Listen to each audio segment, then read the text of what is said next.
So Terry Pratchett's one of the most successful novelists in the world. In fact, he was the best-selling writer in the United Kingdom until J.K. Rowling came along with Harry Potter.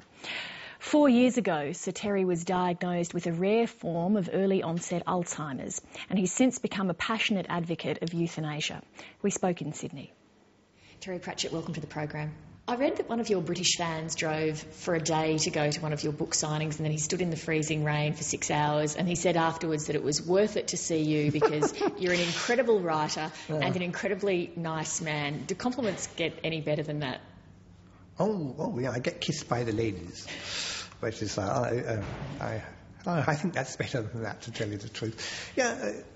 After a while, you just learn to smile and have a beer and all the rest of it.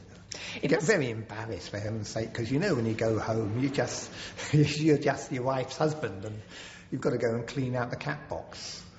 It must be such a nice privilege, though, to have a job where people want to tell you how much they appreciate you. It's not like if you're a lift maintenance guy and, this lift's got me. Well, I always tell the lift maintenance guy that I'm really pleased that we actually got to the bottom in one piece. But it becomes just part of the job. And there is a dark side, because you do a lot of things for the fans, because, I suppose you want to maintain that image, and you don't want them to find out what a terrible old curmudgeon you are, really. Your book sales are in the millions. You have millions of fans. I've mentioned how zealous they are. But you've recently become known beyond the fans of your books because you've gone public to discuss the fact that you have a rare form of Alzheimer's disease, and you've become an advocate for the right to assisted death. What made you decide to do that? When I was sitting there thinking about the Alzheimer's, and I thought, well, what I'd like is, let's hang out and do the best we can.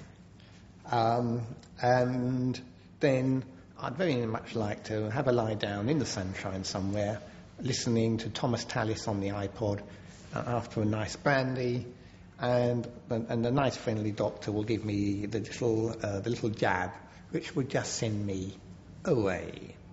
And I had so much mail after that.